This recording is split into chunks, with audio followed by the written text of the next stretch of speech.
नमस्कार बच्चों, कैसे हैं आप सब।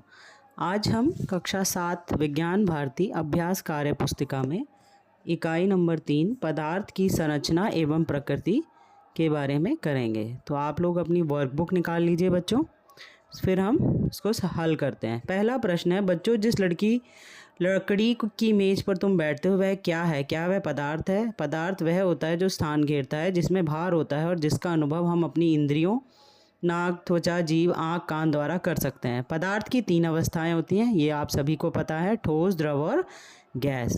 वायु को हम आँखों द्वारा नहीं देख सकते, परंतु उसका अनुभव हम हिलते हुए पत्तों को देखकर कर सकते हैं। अब ये जो चित्र आपके सामने बना हुआ है बच्चों, एक तरफ फूला हुआ गुब्बारा है और एक तरफ पिचका हुआ गुब्बारा है। तो किस में हवा भरी होगी बच्चों? किसका भार अधिक होगा? जो हवा वाला है उसका भार अधिक होगा। एक पतली सी लकड़ी की डंडी के सिरों पर दो तरफ चिपकाया हुआ था, दूसरी तरफ फूला हुआ गुब्बारा धागे की सहायता से बांधकर लटकाते हैं। डंडी के बीचों बीच एक धागा और लगाएं, जैसे तराजू को बनाते हैं। देखिए क्या होता है। क्या हवा में भार है? हाँ, हवा में भार है। क्या हवा स्थान घेरती है? बिल्कुल। देखिए गुब्बारा फूल गया है, इसका मतलब वो स्थान घेरती है। प्रश्न नंबर 2 करेंगे अब हम। वस्तुओं का वर्गीकरण करना है आपको। ठोस, द्रव और गैस में इनको विभाजित करना है। ठोस वस्तुएं क्या होती हैं? सॉलिड वस्तुएं जो भारी होती हैं, जैसे पुस्तक है आपके आसपास, मेज है, टेबल है। जितनी भी कठोर वस्तुएं हैं जिन्हें तोड़ने के लिए थोड़ा दम लगाना पड़ता है, ऐसे को ठोस वस्तुएं कहते हैं। तरल, द्रव, दूध है, पानी है, कोल्ड ड्रिंक जो आप पीते हैं वो है। गैस तो धुआं होता है, अगरबत्ती का धुआं होता है, वाहनों से निकलने वाला धुआं हो गया, भाप हो गई, या फिर सीएनजी या एलपीजी गैस हो गई। पेज नंबर 7 पे देखिए, पदार्थ की अवस्थाएं एवं उनके गुण। सामान्यतः पदार्थ की 3 अवस्थाएं होती हैं, ठोस, द्रव और गैस। इन तीनों अवस्थाओं में इनके अणुओं के मध्य एक आकर्षण बल कार्य करता है, जिसे आंतरा आणविक बल कहते हैं। यह बल ठोस में सबसे अधिक, द्रव में उससे कम और गैस में तो सबसे कम होता है। अब देखिए नीचे एक कटोरी में एक पत्थर है, ग्लास में एक पत्थर है और एक बीकर में है। क्या ऊपर दिए गए चित्र में ठोस का आकार या आयतन बदलेगा? बताइए। नहीं, ठोस पदार्थों के अणुओं के बीच आकर्षण बल सबसे अधिक होता है, इसलिए उनका आकार बदलता नहीं है।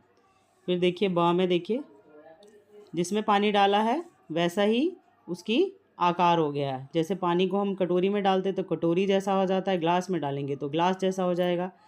तो क्या इसका आकार बदल रहा है? हाँ, इसका आकार बदलता है, लेकिन आयतन नहीं बदलता है। सामने देखिए, हमने धुएं को डाला, अगरबत्ती को, क्या इसका आकार बदल रहा है? हाँ, इसका आकार और आयतन दोनों बदल रहा है।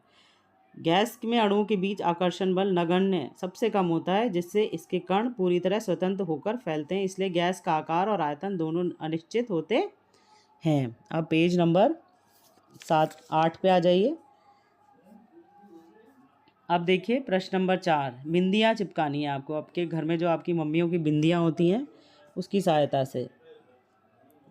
ये दिए है ना, जो सबसे पहला चित्र उसमें बिंदियाँ पास पास हैं, वो ठोस अवस्था है। उसके बाद जो द्रव है उसमें थोड़े दूर दूर बिंदियाँ चिपकानी है, और गैस अवस्था में तो सबसे दूर दूर है।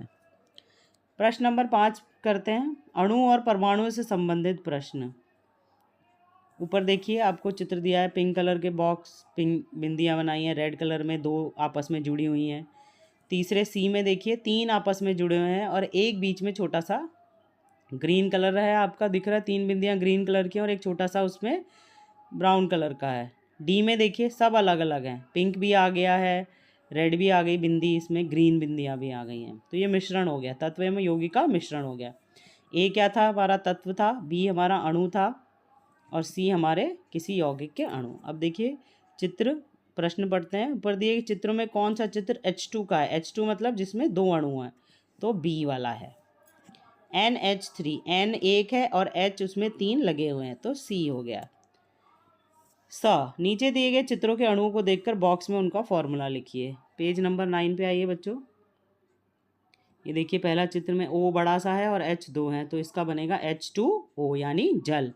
दूसरा चित्र देखिए, C है एक और 2 ऑक्सीजन है इसमें, यानी CO2 यानी कार्बन डाइऑक्साइड। तीसरा देखिए N है, एक OH है और एक OO है, तो हम क्या बनाएंगे इसका? HNO3 यानी नाइट्रिक अम्ल। प्रश्न नंबर 6 देखिए, इनको जोड़ के लिखना है। जैसे एरो दिया गया है, पहले C12 से H22 आया, फिर O11 हुआ, तो क्या बना, ये बना सुक्रोज या चीनी, C12H22O11। दूसरा CaCO3 यानी कैल्शियम कार्बोनेट। तीसरा HNO3 यानी नाइट्रिक अम्ल। उसके बाद Na2CO3 यानी सोडियम कार्बोनेट। ठीक है बच्चों, काम अपना पेंसिल से करिए आप, जिससे कोई गलती हो तो आप मिटा सकते हैं। थैंक यू बच्चों।